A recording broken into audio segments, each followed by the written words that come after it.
Ada seorang orientalis, orang Yahudi bernama Bernard Lewis. Kata Bernard Lewis, tahun 2050 umat Islam akan menguasai Europe. 2050 Islam sudah berkuasa di Europe. Itu yang berkata begitu bukan orang Islam. Tak sampai 100 tahun lagi. Dari mana analisa dia? Jerman akan diisi oleh imigran-imigran yang datang berpindah dari Turki. Orang Turki sudah memenuhi Jerman. Spanyol dengan Prancis diisi oleh orang Aljazair, Maroko, Mauritania, Tunisia mengisi.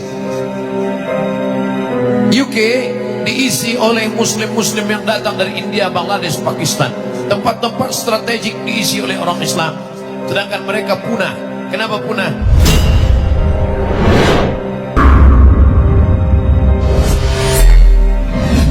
Tumbuh tanaman, selepas itu dia akan bertunas, bercabang, berdaun, berbunga, berputih, berbuah.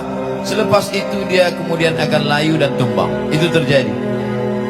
Tumbuh tanaman Sayyidina Muhammad SAW diperjuangkan Khulafaur Rasyidin Abu Bakar, Umar, Utsman dan Ali.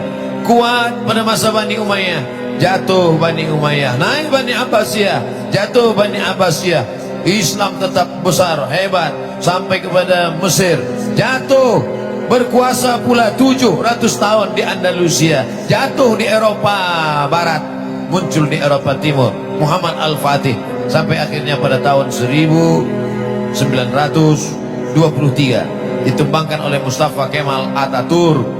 Mustafa Kemal Atatürk, dulu ada sahabat saya masa belajar kuliah, orang Turki, kata dia Mustafa Kemal Atatürk itu makamnya di atas tanah, sakaratul mautnya 6 bulan tak mati-mati.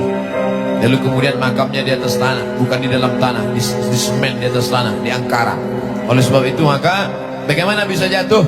Akibat umat Islam lemah, berpecah belah, sibuk dengan masalah khilafiyah. La tanaza'u, jangan kamu bertikai, berkonflik, berpecah belah. Fatamshalu, kamu akan gagal. Wa tadhhaba rihukum, kehilangan semangat. Oleh sebab itu belajar dari Turki Utsmani supaya Islam tetap kokoh, tetap kuat, tetap jaya. Itu menunjukkan istana-istana yang megah di Topkapi yang ada di Istanbul, yang begitu hebatnya temboknya, 35 hektar, dikuasai beratus tahun. Di dapurnya aja, tukang masaknya aja 1000 orang. Bayangkan begitu hebatnya, hancur berkeping, tumbang. Itu menunjukkan bahwa kekuatan binaan, kekuatan istana, kekuatan tidak kuat. Yang kuat adalah orangnya, mesti dikuatkan, manusianya, orang-orang yang bertakwa, orang-orang yang hebat, orang-orang yang punya kemauan yang kuat, orang-orang yang mujahid fisabilillah.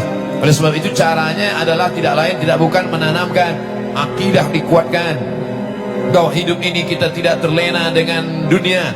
Kata Nabi SAW, sampai masanya nanti kamu akan seperti makanan di atas meja makan, yang satu menarik kakinya, yang satu menarik kepalanya, yang satu menarik dadanya. Aqillatun nahnu yawma idzin ya Rasulullah, apakah saat itu kami sedikit ya Rasulullah? Bal antum katsirun, jumlah kamu banyak. Lakinnakum ghusaun ka ghusa'is sail, tapi kamu seperti buih di tengah lautan yang tak ada kekuatan. Begitulah akhirnya, kerana dia tiada kekuatan, terpecah belah, ada pengkhianatan, ada kemunafikan. Akhirnya 1923, 1924 tumbang, terpecah. Kuasai Turki Utsmani itu dulu, sekarang berapa? 42 negara. Dari mulai Ethiopia, jumlah negara Arab saja 22 negara. Yang bukan negara Arab, Ethiopia di Afrika, sampailah negara Rumania, sampai kepada Eropa Barat, Eropa Timur. Itu semua di bawah kekuasaan Turki Utsmani. Kalau ingin mengetahui ini semua, mudah-mudahan dibukakan Allah rezeki, nanti pergi umrah, balik dari umrah singgah ke Turki untuk melihat peninggalan-peninggalan itu semua. Tapi al-Islamu ya'lu, Islam akan tetap tinggi, wala yu'la alaih. Jangan bercerita tentang Turki Utsmani ini lalu umat Islam menjadi lemah, menjadi takut. Tidak. Ada seorang orientalis, orang Yahudi bernama Bernard Lewis. Kata Bernard Lewis, tahun 2050 umat Islam akan menguasai Europe. 2050 Islam sudah berkuasa di Europe. Itu yang berkata begitu bukan orang Islam. Tak sampai 100 tahun lagi. Dari mana analisa dia? Jerman akan diisi oleh imigran-imigran yang datang berpindah dari Turki. Orang Turki sudah memenuhi Jerman. Spanyol dengan Prancis diisi oleh orang Aljazair, Maroko, Mauritania, Tunisia mengisi.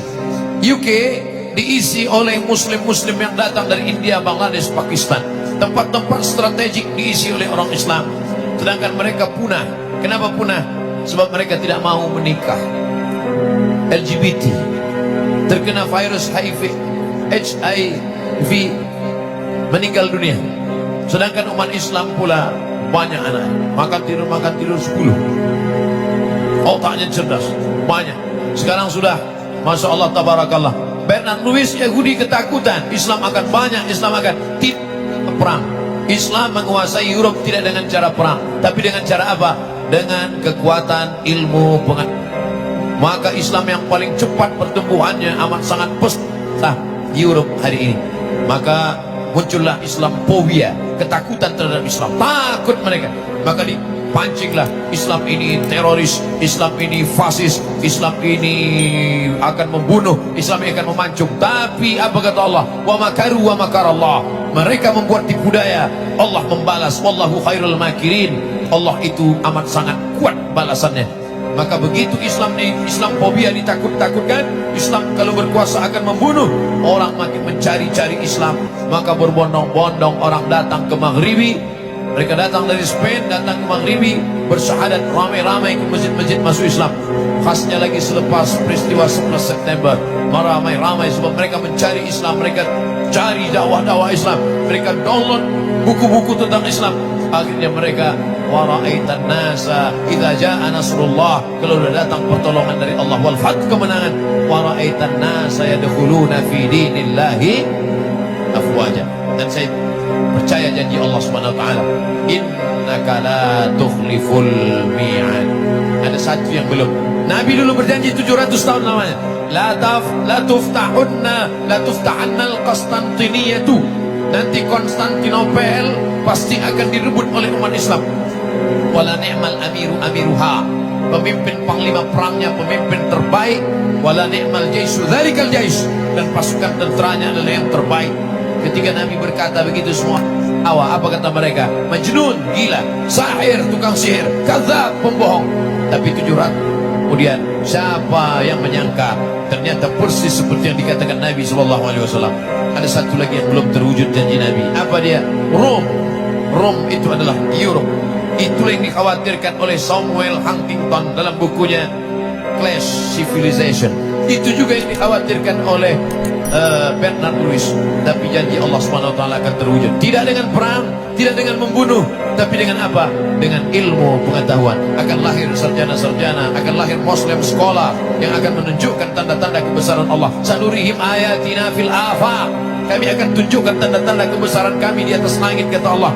Wa fi anfusihim, bahkan dalam diri mereka, hatta yatabayyana lahum annahul haq, sampai nyata bahwa janji Allah itu akan benar, janji Allah itu akan terwujud. Al-Islamu ya'lu, Islam tinggi, wala yu'la alaih. Tidak ada yang melebihi daripada Islam. InsyaAllah Allah akan menolong Islam. Islam ini pasti akan ditolong Allah. Andai kita tidak ditolong Islam, kita tinggalkan Islam ini, Islam pasti ditolong Allah. Yang jadi masalah adalah apakah kita masuk dalam catatan para penolong-penolong Islam. In tansurullah fa iz qala Isa bin Maryam lil hawariyin, ketika Isa berkata kepada hawariyin, man ansari ilallah, siapa yang menolong aku menegakkan agama Allah? Qala al hawariyun berkata, nahnu ansarullah, kami yang akan menolong agama Allah. Sekarang saya bertanya, siapa yang akan menolong agama Allah? Kami yang akan menolong agama Allah. Insya Allah kita akan tolong agama Allah. In tansurullah, kalau kau tolong agama Allah, yang surkum, Allah akan menolong kamu. Wa yuthabbit aqdamakum, Allah akan menguatkan kaki kamu. Allah tidak tanya berapa harta yang kau beri, Allah tak tanya apa yang sudah kau buat, Allah tak tanya berapa darahmu yang tumpah untuk jihad, tidak. Tapi yang ditanya Allah adalah apa yang sudah kau ikhlaskan untuk menolong agama Allah Subhanahu wa taala. Mudah-mudahan nanti kita termasuk yang boleh menjawab pertanyaan ketika berhadapan dengan Allah Subhanahu wa taala. Amin ya rabbal alamin.